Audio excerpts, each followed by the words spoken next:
এ যেন পাখিদের রাজত্ব। শত শত অতিথি পাখির আগমনে মুখরিত হয়ে উঠেছে রাজবাড়ির শিবরামপুর গ্রাম।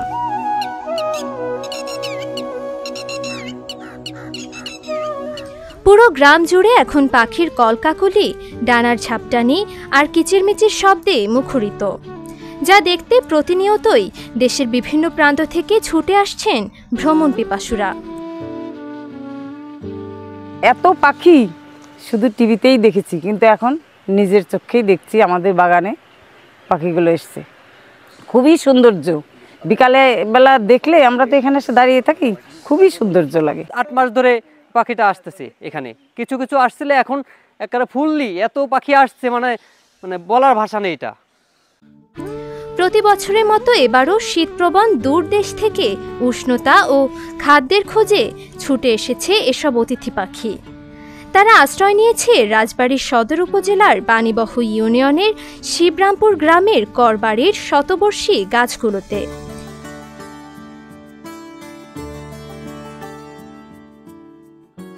এখানে আজ কয়েক বছর যাবৎ পাখি আগে অল্প অল্প আসতো, এবার 10 থেকে 15 হাজার পাখি এসে বসবাস করতেছে, ডিম পাড়তেছে, বাচ্চা উঠাতেছে, খাবার আনতেছে, মাঠে যেতেছে, এইভাবে ওরা চলতেছে। আর রাতভর কিচিরমিচির করতেছে।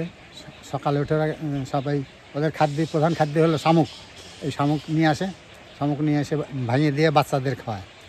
সকালে সূর্যের আলো ফুটতেই শুরু হয় তাদের কিচিরমিচির, আর বিকেলে আকাশ জুড়ে তাদের ওড়াউড়ি যেন এক মনোমুগ্ধকর দৃশ্য। রূপবৈচিত্র্যের এই বাংলাদেশে শীতের আগমনের আগেই অতিথি পাখিদের আগমন ঘটে। সারাটা দিন পাখির কলতান আর ডানার ছাপটায় মুখর থাকে পুরো এলাকা। শিশু কিশোর থেকে শুরু করে বয়স্ক সব বয়সী মানুষই মুগ্ধ হয়ে উপভোগ করেন এই প্রাকৃতিক সৌন্দর্য। এখানে দেখা মেলে বিভিন্ন প্রজাতির অতিথি পাখির, যাদের কেউ আসে সাইবেরিয়া থেকে, কেউ হিমালয়ের পাদদেশীয় অঞ্চল থেকে।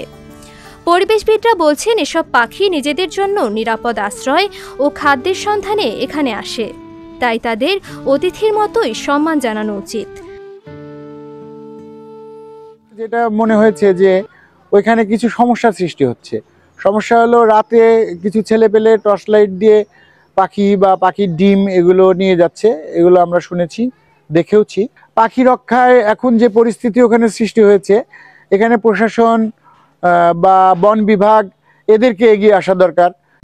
বিগত কয়েক বছর ধরে শীতের শুরুতেই পাখিরা আসতে শুরু করে এবং পুরো শীতকাল জুড়ে থাকে তাদের প্রাণবন্ত উপস্থিতি।